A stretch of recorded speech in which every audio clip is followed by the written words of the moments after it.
So, Master of Reality, this book that you have out, uh, give us a synopsis of what's it about. I mean, what's the genesis of this book for you? Well, it started when I retired. I said, I need something to do. And vaguely in the back of my mind, it said someday I was going to do something really important. All these psychics said. I said, the only idea I have left, invention wise or otherwise, is the theory of superrelativity, which I started in 1993 after I made a discovery in mathematics. And that convinced me I had a shot to figure out the unified field theory. So on my first day of retirement, January 2nd, I started writing the book. 4 years later, I completed it, and it's basically a book about a theory of everything. And it concerns reality. It's a reality model. It's how the universe physically works. So I'm a metaphysician. I looked at the nature of things, and that includes the physics and mechanics of matter and energy and forces, as well as creation. Went back and worked out how I think the creation happened. That's in the book.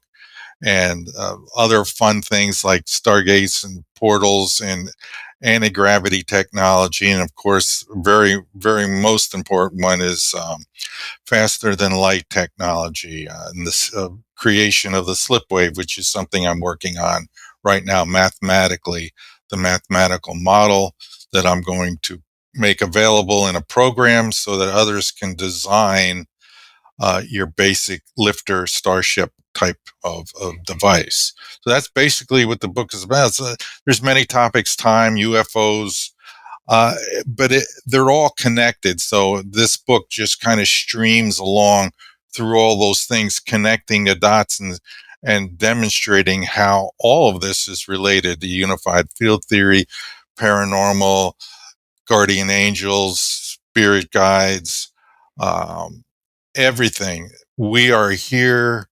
We incarnate, all of us, with help with spirit guides and such. So there's not that much of that in this book. Probably will be in my biography when that gets written at some point. I stick pretty much to the science and the physics and the metaphysics in my book. Man, well, the fact that you say you stick to the science in your book, and you're talking to me about stargates and portals, I was like, now I know why everybody like. I know why we're here because you said the key word, Stargate and portals. I'm just like, oh, here we go. Love it. What are we talking about here when it comes to stargates and portals? It, I listen. Okay. Like the Stargate and This story is going to get go ahead. Go this ahead. story is going to get strange and bizarre, but it's exactly what happened. I did not plan to have stargates and portals in my book.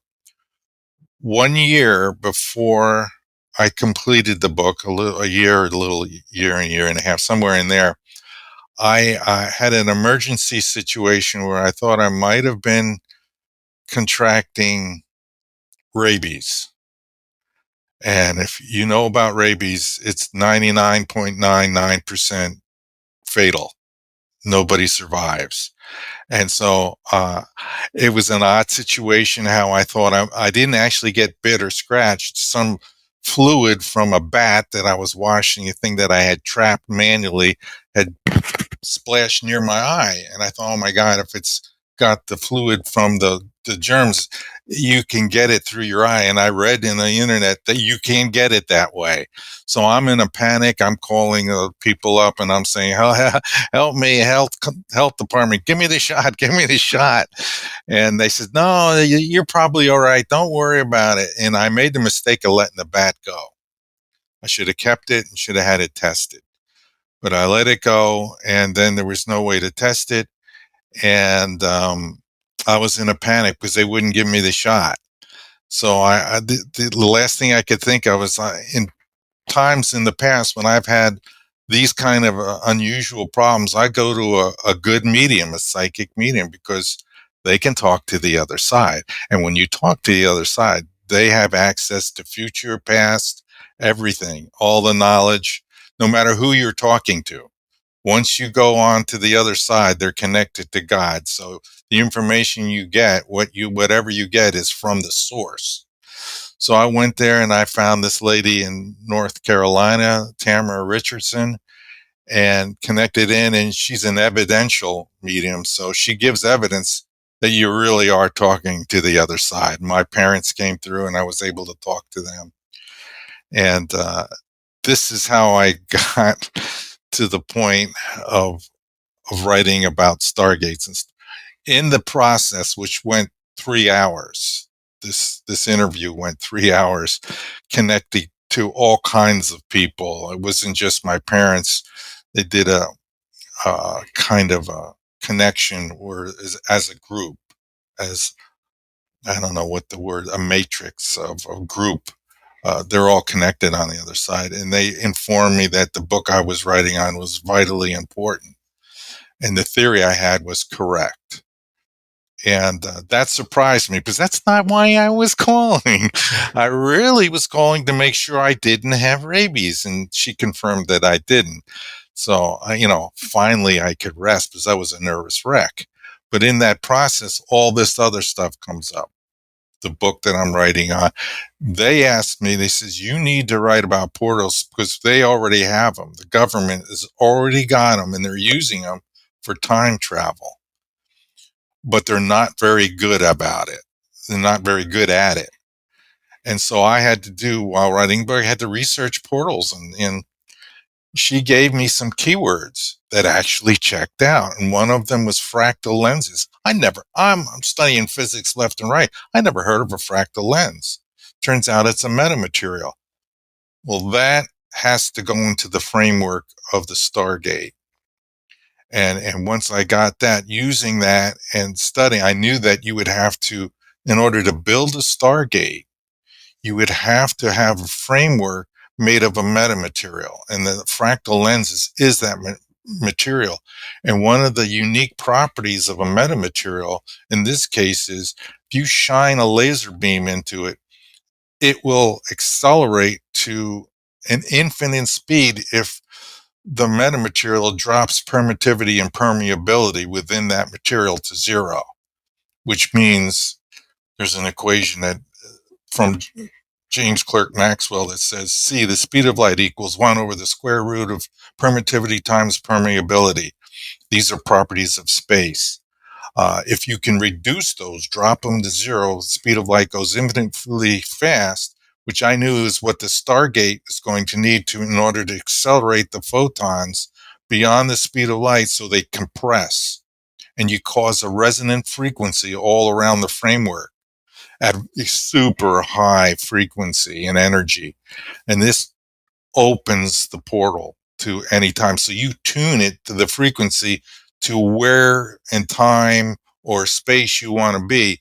That technology and the details of how that works, I don't know, but I know you need this framework, and I know that basic part, which would be the design. So that's how I got into writing about portals. I was told to by the source, the other side. If you want to know how something works, always go to the creator of that something and ask them. That's what I did at IBM. That's what I've done in troubleshooting all my life. I go to the guy that created the electronic card assembly or software, and I get the lowdown on how it works. In this case, in order to understand reality, I says, I know mediums are for real. There's some fakes out there, but there are real ones, and they provided evidence that has convinced me beyond any shadow of a doubt there's an afterlife, and your parents and your family and friends live and survive, and you can communicate with them and get information like I did.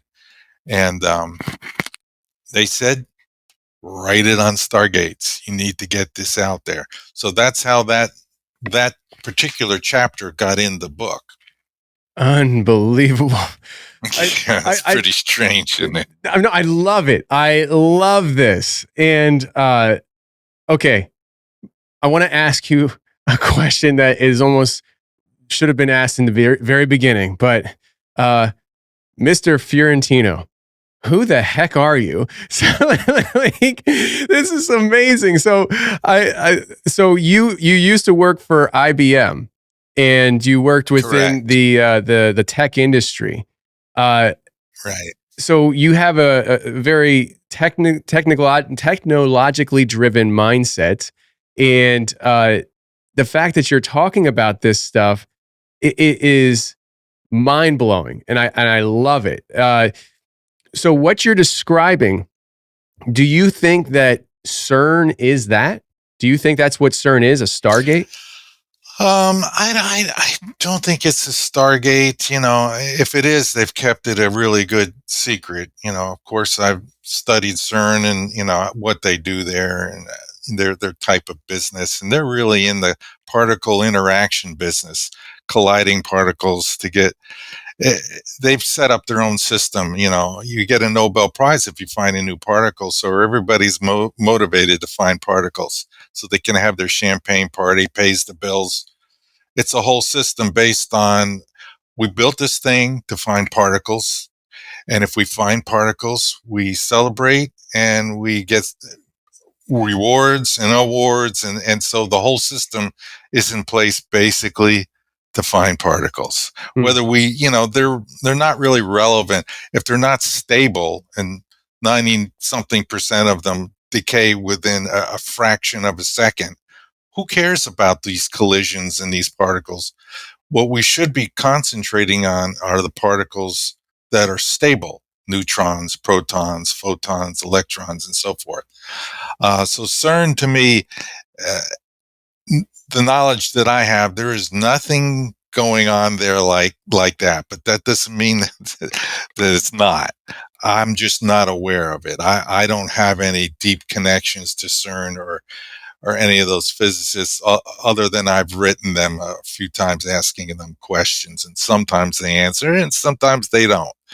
But I know that there's a lot of conspiracy theories about CERN and 666, and who knows. From my perspective, I would say the physicists have been corrupted by money, and CERN is just a way of life for physicists, theoretical particle physicists. It's what they do to earn a living. So I have been in communication with a professor out of, I believe, Chicago. He was one of the authors. There's a book that came out that circulates around CERN, but they're all fictional stories. And it was actually put out by, I forget what it's called. My wife has it, but it was actually published by scientists from CERN and other people throughout the world. It's like a collaboration effort of coming out with a fictional book. It's, to me, it doesn't make sense. I don't understand why you're wasting your time coming out with a quote unquote fictional book. But the one person involved in one of the stories, he said, he suggested about this idea of another realm and actively participating in that other realm through such things of like portals and entryways, gateways.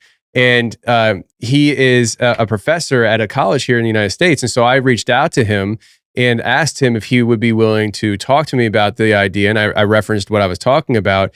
And he wanted to make sure. He was like, I want to stress to you that I do not believe this is real. It is just a theory. And I was like, oh, no, I understand, but I still want to talk to you.